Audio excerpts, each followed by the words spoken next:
संजीत जी, जो आज पोस्टर लगा है पूरे फुलवारी शरीफ में देवेंद्र प्रसाद जी का, जो पिछली बार प्रत्याशी थे भावी, इस बार भी क्या भावी प्रत्याशी रहेंगे या नहीं रहेंगे इस चुनाव में सभापति के लिए? देखिए, मेरे वो चचे हैं और मैं उनका पुत्र हूँ। बाप समान है वो हमारे। देवेंद्र जी का शुरू से मैं सम्मान कर रहा हूँ। शुरू से हर प्रोग्राम में हम लोग साथ रहते हैं। सीधा सीधी है कि इस बार चुनाव में जनरल सीट अगर होगा, पिछले बार तो दोनों अति पिछड़ा हो गया था, इसलिए हम नहीं लड़े थे। लेकिन इस बार अगर जनरल सीट होगा तो चुनाव हम चेयरमैन का लड़ेंगे, क्योंकि ऊप का मतलब चुप होता है।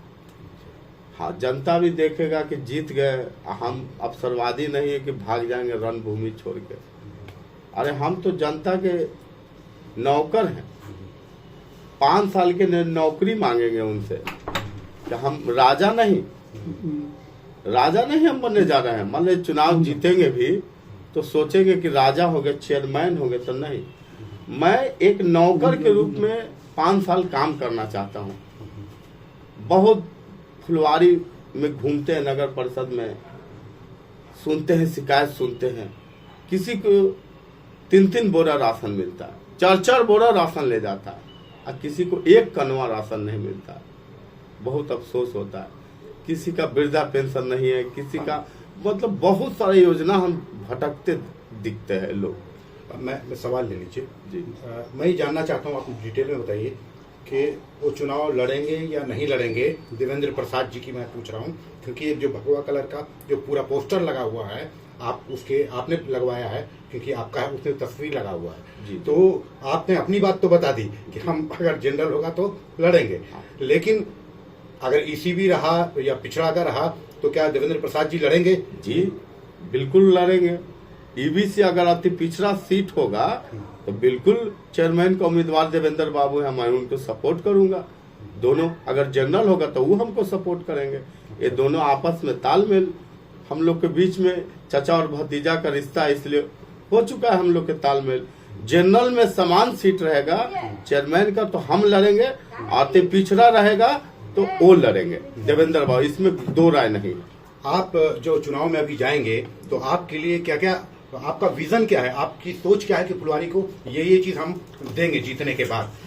जैसे कि आपका कि जैसे आफ्ताब आलम ने लाइट लगवाया, तो आप क्या करेंगे? किसी और ने कुछ किया, एक जनरल समझ लीजिए बात जो है। तो आपका विजन क्या है, आपकी सोच क्या है कि फुलवारी शरीफ को आप जीतने के बाद क्या करेंगे, क्या बनाएंगे, क्या क्या योजनाएं लाएंगे और कैसे डेवलपमेंट करेंगे? विकास का क्या रहेगा आपका?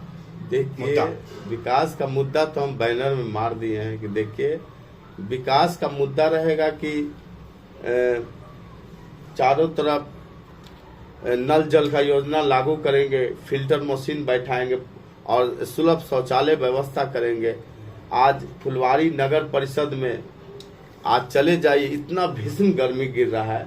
एक पानी पीने का अगर रोड पे है वैसा ठंडा पानी जैसे दूसरे नगर पंचायतों में, यहाँ से चले जाइए, विक्रम बगल में है, विक्रम में वहाँ का नगर निगम जो भी मुखिया है, पार्षद है, चेयरमैन है, सब रोड पे फिल्टर मशीन लगाए हुए, सुलभ शौचालय लगा हुआ है। आप 40 साल जीते, आप राजा 40 साल के हुए और आपके राज में 1 बूंद पानी नहीं है पूरे नगर परिषद में। 1 बूंद पानी अगर रोड पे ही दिखा दे तो हम चुनाव नहीं लड़ेंगे।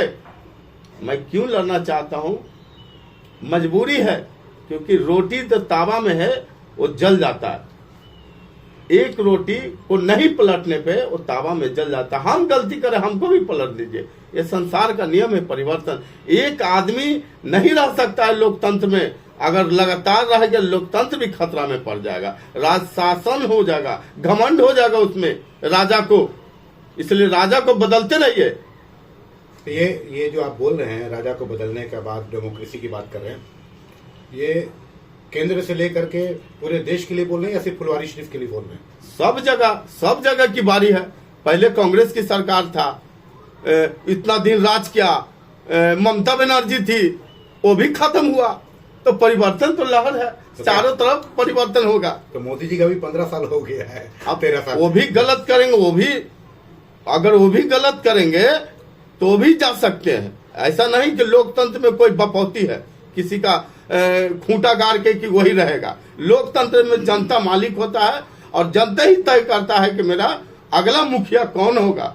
ये जनता तय करता है, न कि उसके गुर्गे तय करते हैं। ठीक है, आपने लेकिन मुद्दे नहीं बताया संजीव जी कि आप क्या क्या लाएंगे फुलवारी शरीफ में ऐसा जिससे जनता आपको वोट दे। आपको, क्योंकि आप भी मैदान में हैं, आफ्ताब आलम भी मैदान में हैं, अंजुम परवीन भी मैदान में हैं, और भी लोग मैदान में हैं, संजय सिंह भी मैदान में हैं, तो जनता आपको ही सपोर्ट क्यों करे, क्यों वोट दे आपको? 2-4 चीज ऐसे बता दीजिए जो आप फुलवारी शरीफ में लाएंगे डेवलप विकास करने के लिए। देखिए, सबसे पहला तो गली नली जल्ली सब बन ही गया है। सबसे पहला यहाँ एक बड़ा ग्राउंड चाहिए, खेल कूद का ग्राउंड चाहिए, और दूसरा है पुस्तकालय।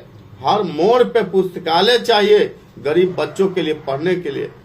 तीसरा मुद्दा है बैंक से लोन मैं दिलाऊंगा उन गरीब गुरबों का जो सूद पे रुपया लेते हैं। 20% 33% रुपया वसूली कर रहा है यहाँ का कुछ लोग, दलाल लोग अपना रुपया लगा के। कम से कम उस गरीब को छुटकारा उन दलालों से दिलाएंगे और सीधे बैंक मैनेजर से, चाहे स्टेट बैंक हो इंडिया, चाहे पंजाब हो, अपने नगर परिषद में कोई भी बैंक होगा, उनको लोन मैनेजर साहब से मैं विनती करके कहूंगा कि लोन देना होगा उन गरीब गुरबों को, और वही कैंप में देना होगा जो मैंने वादा किया हूं अपने बैनर में कि जीतने के बाद मात्र 2 दिन थके रहूंगा, आराम करूंगा, और तीसरे दिन ही आपका कैंप लग जाएगा आपके वार्ड में। यानी कि 38 जिला 38 वार्ड है फुलवारी नगर परिषद का, और 30 वार्ड के प्रत्येक वार्ड में 7 दिन का कैंप लगाएंगे।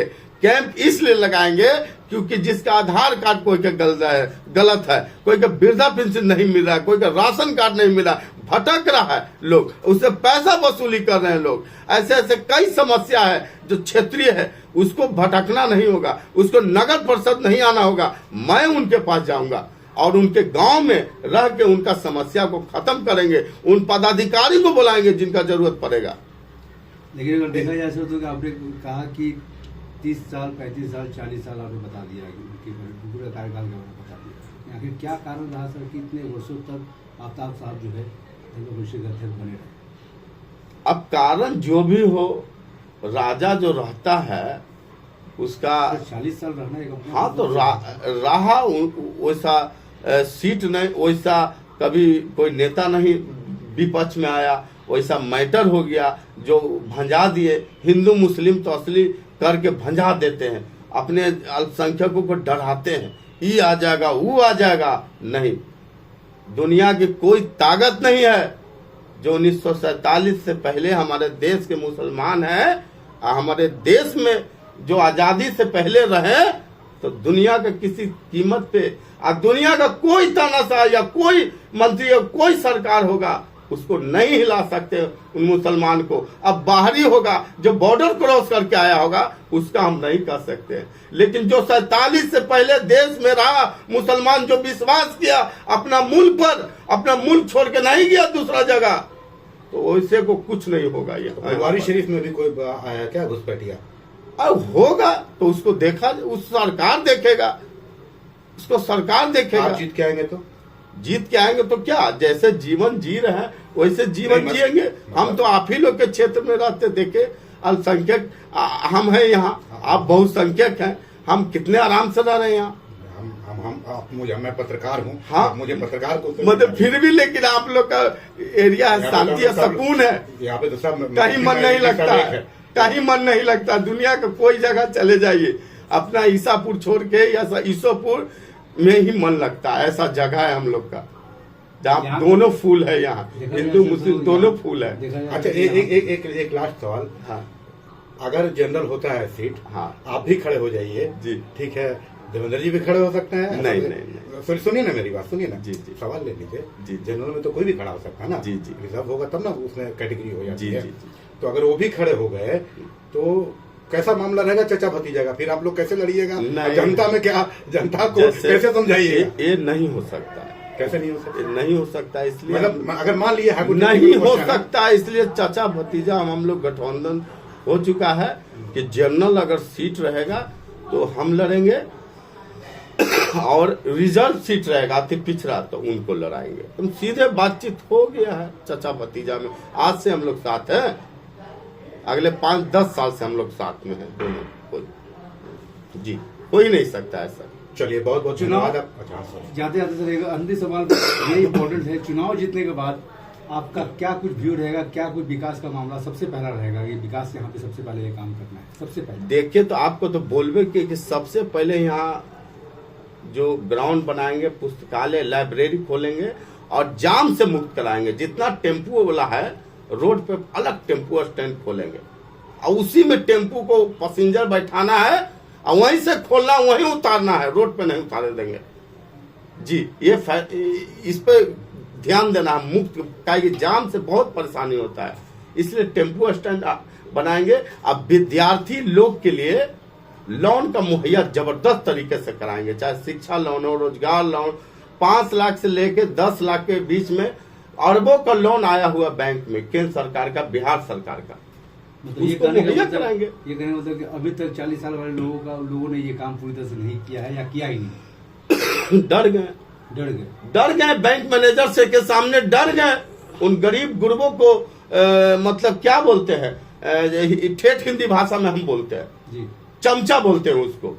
चमचे लोग सटे रह गए, उनको जनता के बीच दे दिए कि जाइए ये बात आपको देखना है। वो तो जनता के पास भी लाभ नहीं पहुंचता है। जो उसका सहयोगी रहता है, जो आगे पीछे घूमता है, उसको 4 बोरा राशन मिलता है। जो नहीं घूमता है उसको 1 कनवा राशन नहीं मिलता है। यही फुलवारी का इतिहास है। अभी बता रहे हैं 40 साल का जो बता रहे हैं यही है। जो उनके साथ है वो सब कुछ है उनके पास, जो ना उनके पास है उनके पास कुछ नहीं है, कुछ नहीं देते हैं फंड। लास्ट सवाल, आप बड़ा जमीन से उठ के आए हैं, गरीब परिवार से उठकर यहाँ तक पहुंचे हैं।